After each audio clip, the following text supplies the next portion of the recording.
세미한 두 세계. 그 세 번째 이야기.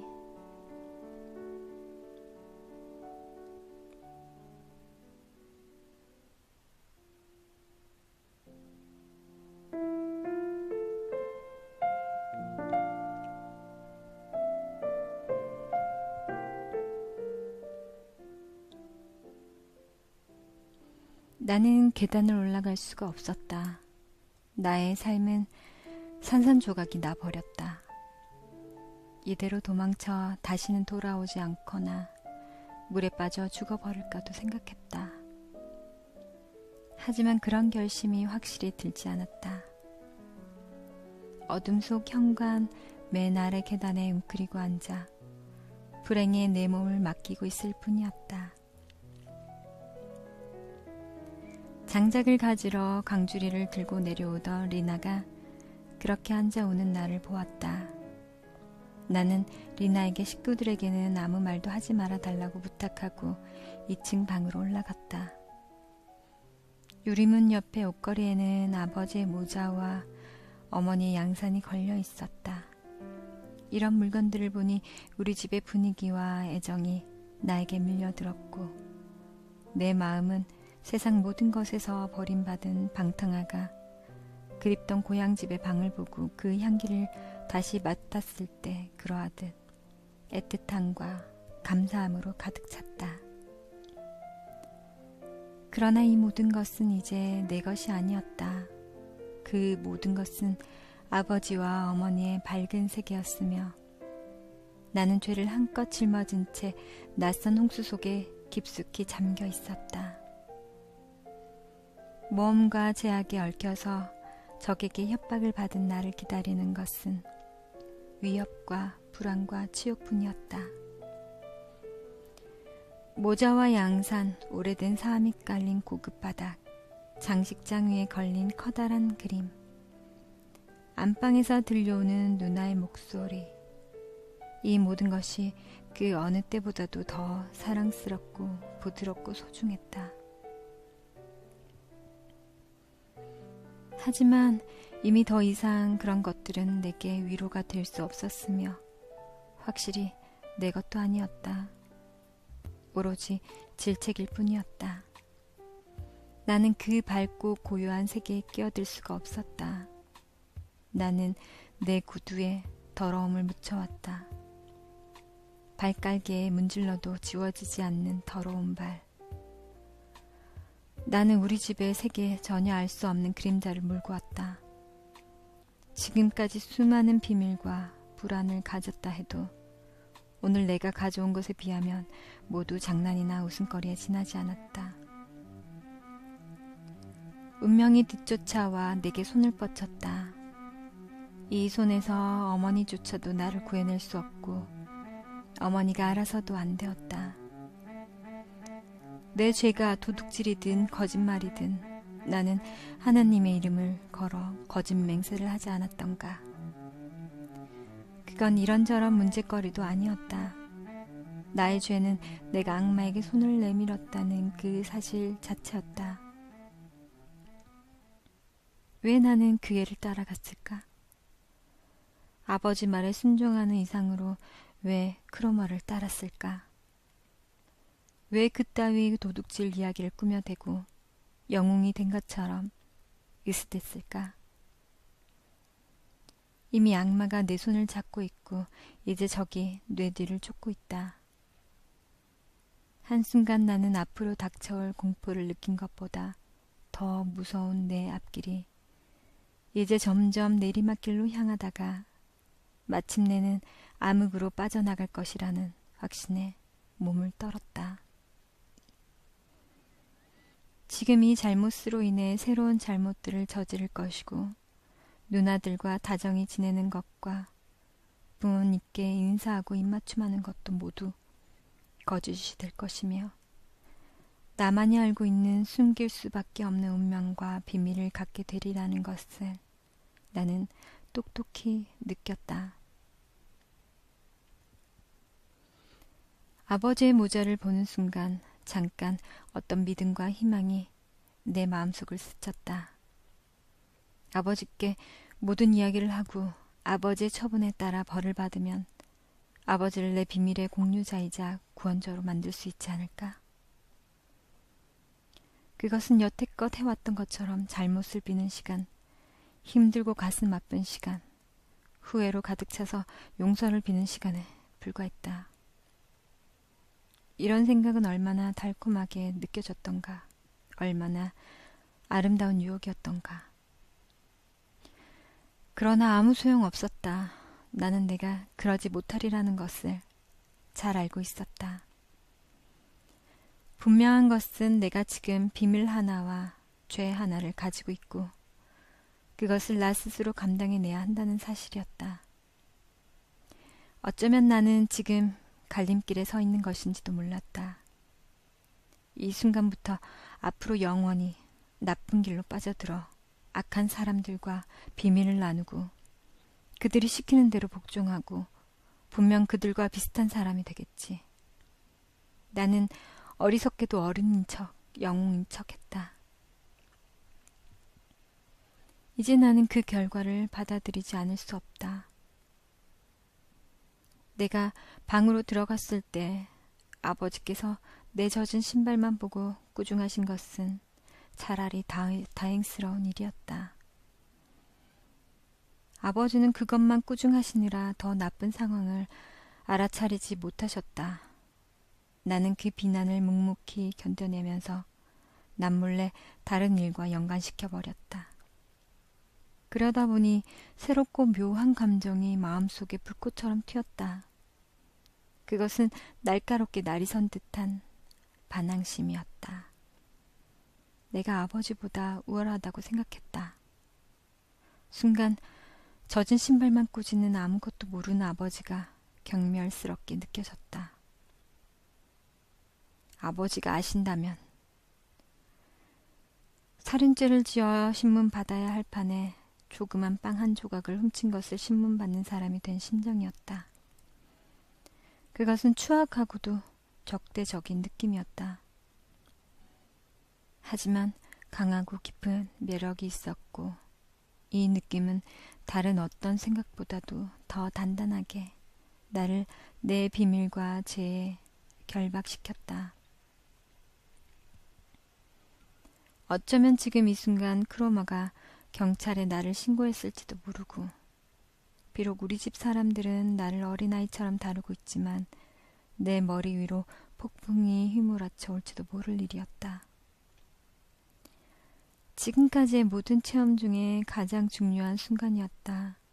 그것은 아버지의 건의에 내가 새긴 최초의 칼자국이었고 내 유년 시절을 이루는 기둥에 간 최초의 칼질이었다. 그것은 모든 이가 각자 자기 자신이 되기 위해 스스로 무너뜨려야 하는 기둥이었다. 누구도 감지하지 못한 이런 체험으로 우리들의 운명의 내면적이고 본질적인 선이 그어져간다. 그런 칼질과 균열은 점점 늘어나고 아물고 잊혀져 가지만 우리 마음속 가장 비밀스러운 암실에서는 여전히 살아남아 계속 피를 흘린다. 그 새로운 느낌 때문에 곧 나 자신이 무서워졌다. 나는 곧바로 엎드려 아버지의 발에 키스라도 해 용서를 빌고 싶었다. 그러나 마음속 본질적인 것은 그 무엇도 사죄할 수 없었다. 어린아이도 그 정도는 어떤 지식인보다 잘 느끼고 있었다. 나는 내 문제를 잘 생각해 내일의 난관을 빠져나갈 좋은 방법을 모색할 필요를 느꼈지만 여의치 않았다. 달라져 버린 집안의 분위기에 익숙해지기 위해 저녁 내내 애를 써야만 했다. 벽시계와 책장, 성경과 거울, 책꽂이와 벽에 붙은 그림들이 나에게 작별을 구했고 나는 내 삶의 온갖 행복들이 모두 과거가 되어버린 채 나에게서 멀어져 가는 것을 두려운 마음으로 바라보고 있을 수밖에 없었다. 나 자신이 스스로 어둡고 낯선 세계, 겪어보지 못한 미지의 세계 한가운데 흡입력 있는 새로운 뿌리를 내리고 서 있음을 감지했다. 나는 처음으로 죽음을 맛보았고 그의 맛은 쓰디쓴 맛이었다.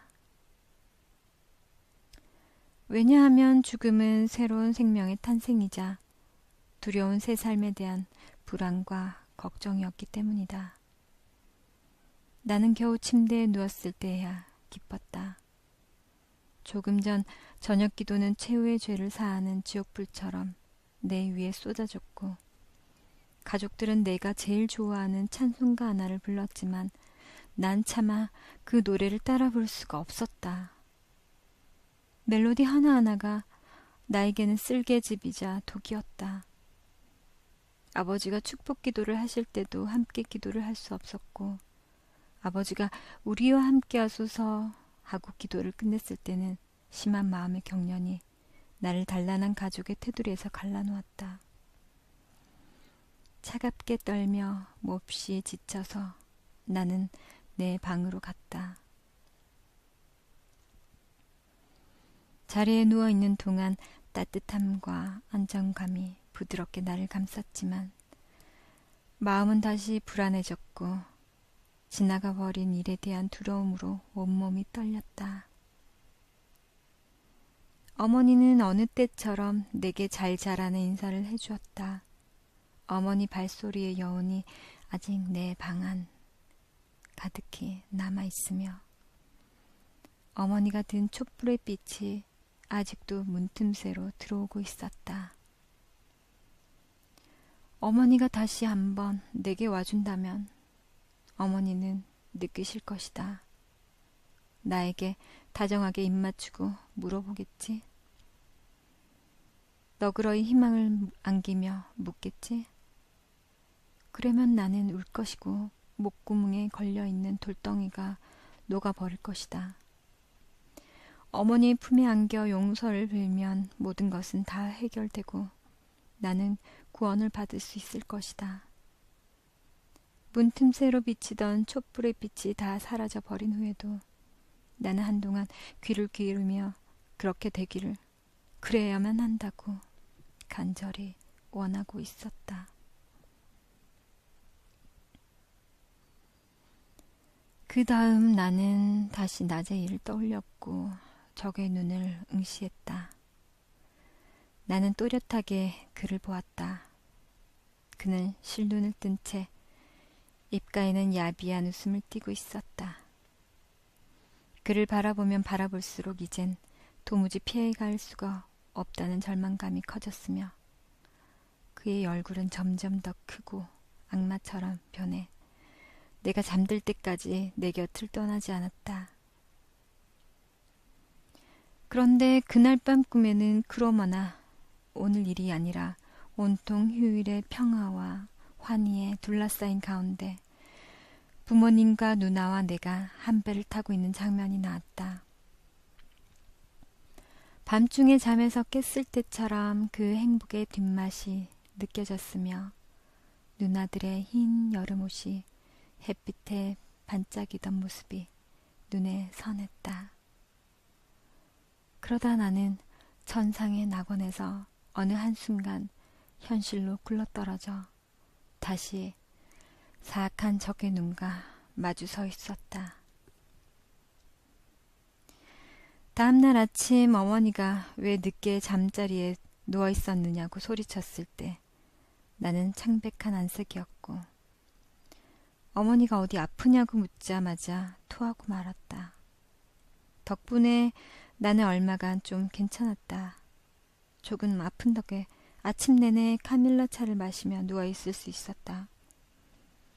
어머니가 옆방에서 청소하는 소리와 리나가 바깥 복도에서 고기 장수와 흥정하는 소리를 재미있게 들었다.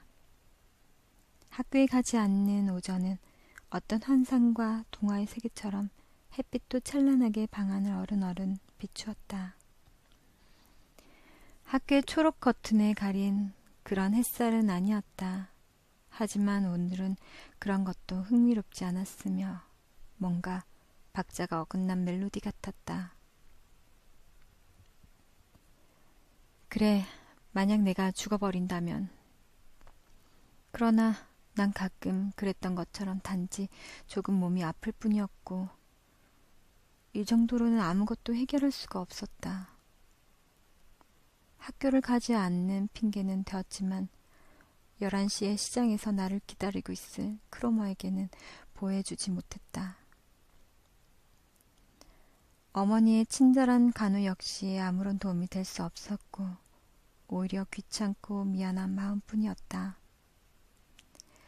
나는 곧 잠든 척하고 누워서 이런저런 생각을 해보았지만 아무 소용이 없었고 나는 11시에 시장에 가 있어야 했다. 그래서 11시쯤 일어나 몸이 다시 좋아졌다고 했다. 이럴 경우 대개 다시 자리에 눕거나 학교에 가야 했기 때문에 나는 학교에 가겠다고 했다. 계획 하나를 세워두었던 것이다. 돈 없이 크롬에게 갈 수는 없었기에 내 작은 저금통에 손을 댈 수밖에 없었다. 물론 그 안에도 돈이 충분하지 않다는 것은 잘 알고 있었다. 그 돈으로 크로메를 달래기는 어렵지만 돈 한 푼 없이 가는 것보다는 나을 거라고 본능적으로 느꼈다. 양말 바람으로 살그머니 어머니의 방에 들어가 책상에서 내 저금통을 꺼냈을 때는 기분이 아주 나빴다. 하지만 어제만큼 나쁘진 않았다. 가슴이 거칠게 뛰어 숨이 막힐 지경이었다. 계단 아래로 내려와서야 처음으로 저금통을 살펴보고 잠겨 있다는 것을 알았을 때도 심장이 두근거렸다. 저금통을 깨트려서 뜯는 일은 아주 쉬웠다. 얇은 양철 막대 하나를 두 동강으로 부수기만 하면 되었다. 그러나 저금통이 부서진 자리를 보니 무척 슬퍼졌다. 이것으로써 나는 처음 도둑질을 한 셈이었다. 나는 그때까지 나쁜 짓이라곤 사탕이나 과일 같은 간식을 몰래 꺼내 먹는 정도의 일밖에 없었다. 이것이 비록 내 저금통이다 하더라도 나는 지금 도둑질을 한 셈이었다.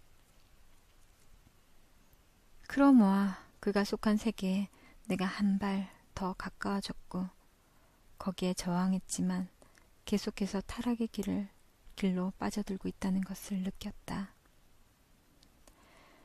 하지만 이제 와서는 악마가 나를 데려간다 해도 되돌아갈 길이 없었다. 나는 불안함에 돈을 세어보았다. 저금통 안에 가득 찼던 돈이 막상 손 안에 쥐고 보니 비참하게도 적었다. 65펜이었다. 나는 아래층 마루 밑에 저금통을 감추어 놓고 돈을 꼭 쥔 채 집을 나섰다. 지금까지 현관을 지나던 때와는 다른 기분이었다. 누군가 2층에서 나를 부르는 것만 같아서 얼른 도망쳐 나왔다.